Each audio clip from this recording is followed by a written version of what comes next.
Hi everyone, Susan Joseph. Hope that you're having a great day. Just wanted to check in with you in regards to some mistakes that you really should try to avoid when selling your current house and going to a larger home, that moving up process. So just want to go over some different mistakes that I see that are made all the time, and if I can help you avoid them, then it's a better day for both of us. Rose-colored glasses, a discrepancy between our hearts and our bank accounts. This is kind of a big one, especially when you see what's going on in the last few years out there in the housing market, is be very realistic in really what you truly can afford. And, when you get into that 30-year fixed, make sure that that monthly payment is something that you can swing, regardless of any other changes that may come into your budget. So really try to stay focused. If you want to go up to that larger house, that's fine. Wait for that great deal, and just really kind of keep your eye on the ball as to what your budget allows. I offer what they call a buyer profile system, where I sit and I talk with my buyers.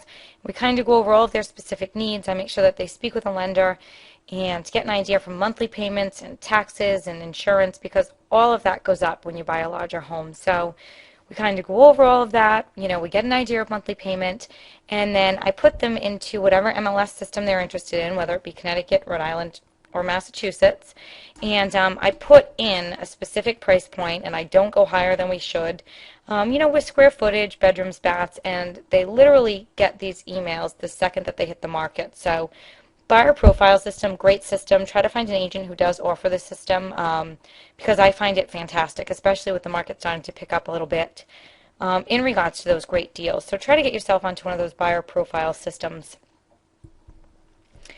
Failing to make necessary improvements.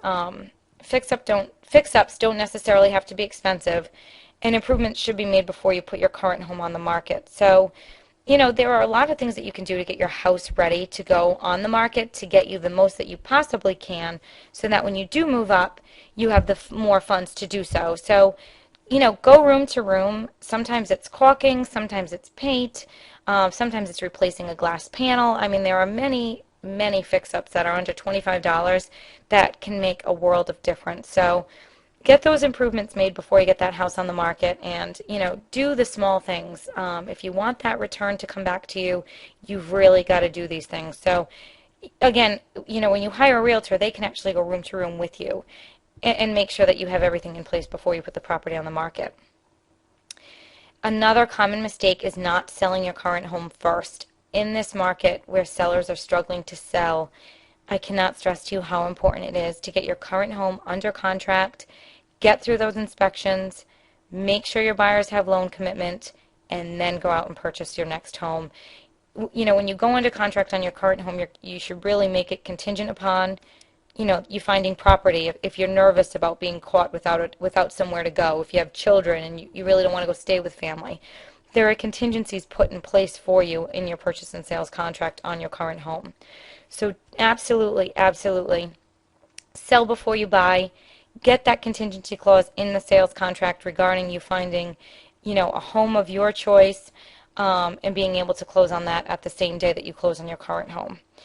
Renting your home and putting it on the market later. That's another option that's becoming more common, with the prices going down in the market.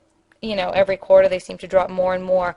If you can afford to, and you want to put your house on the market, do keep in mind, however, a lot of sellers are having that idea. So there are a lot more house rentals on the market right now and condo rentals than there were several years ago. So kind of an idea that a lot of people are kind of, tooling around with, but just another option for you. Failing to get pre-approved for a mortgage. God forbid you put your house on the market, you get a buyer, you're good to go. You go to your mortgage company and they tell you that because of your past mortgage payments or your debt to income ratio, your current income, that you cannot get pre-approved and go up to that larger home. And now you're stuck because you have a buyer and you really have to find somewhere else to go. So, this is just one of those things you put on that checklist before you list your house for sale, is get that pre-approval in hand, get it in writing, and, be sure that you can afford your new monthly payment. Coordinate your closings. They don't have to be the same day. That can be very tricky.